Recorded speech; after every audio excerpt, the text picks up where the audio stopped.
nag-start kami from scratch. Hindi namin alam paano yung execution, paano yung mga yung sa operation, so yan. But eventually, habang doon sa planning stage pa lang, na natutunan namin or natutunan ng mga estudyante kung paano mag-handle ng mga event.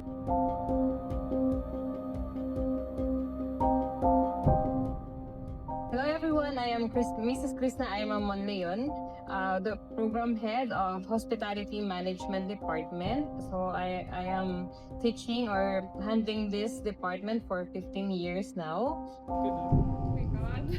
Yung discount ay ano pa?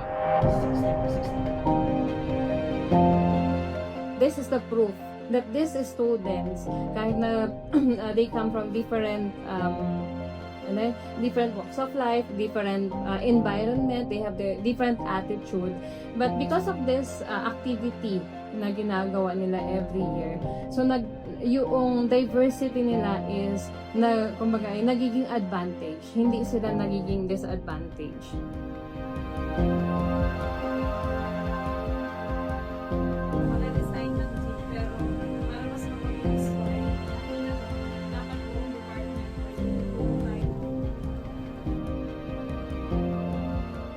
Hello, my name is Yun Roy Marciano and I am former Asian student and now faculty member of TED or Tertiary Education Department.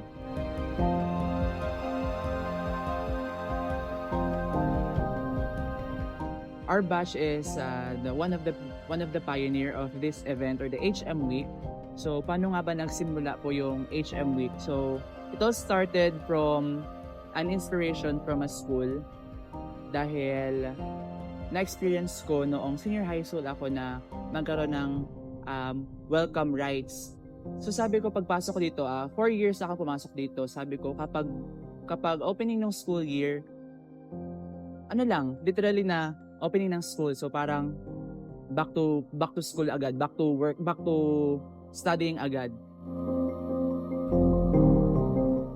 So naisip ko na what if i-adapt yung HM Week or yung welcome rites.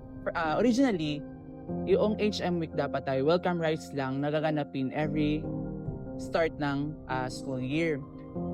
Pero since maraming masasagasa ang schedule during the opening of the school year, itinaon siya noong by October parang October ata.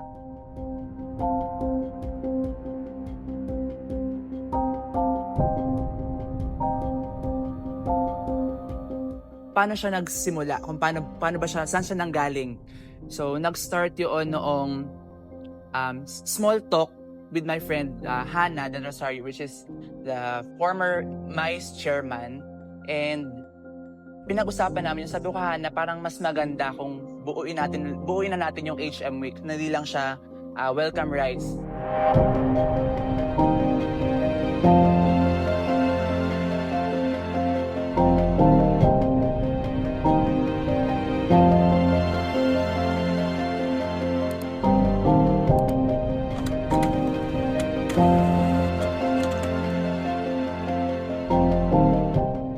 Pinakamaunting batch sa HN, pero hindi namin nakita yung number namin as kumbaga negative side, na parang hindi kami pinanghinaan ng loob doon na paano yan nakaunti tayo, so paano natin magagawa or paano tayo makakapag-provide ng isang event na alam mo yun, kumbaga mas level up pa. So dahil kaunti kami, naging strength namin yung naging close na yung band namin.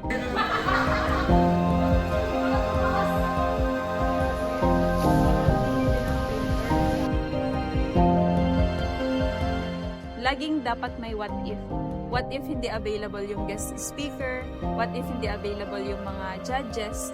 So lagi dapat may backup plan kapag nag-organize ng event, and laging andun pasok sa timeline para hindi mangarag dun sa preparation, and laging, alam mo yun, kasi kapag nangarag na kasi sa preparation, dun minsan papasok na yung hindi maiwasan na magsigawan yung sa MICE committees or yung mga members nila, masigawan din nila.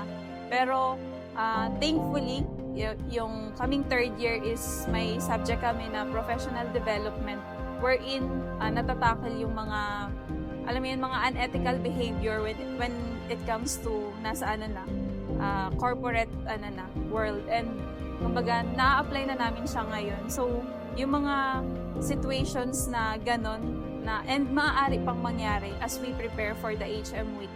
So, we can be, we are able to handle those challenges properly or professionally. Yun. So, kasi, kumbaga, guided na kami and nilalagay na namin yung sarili namin, nakikita na namin yung sarili namin na nandun na kami sa nasa corporate world na kumbaga kailangan namin iset yung mind namin na hindi kami student as we prepare the event kasi yun nga yung evolution ng event, syempre pressure din kasi from every year tumataas yung expectation. Ano pa ba yung hindi nagagawa and ano ba yung bago na magagawa namin para tumatak syempre sa mga students and even dito sa school.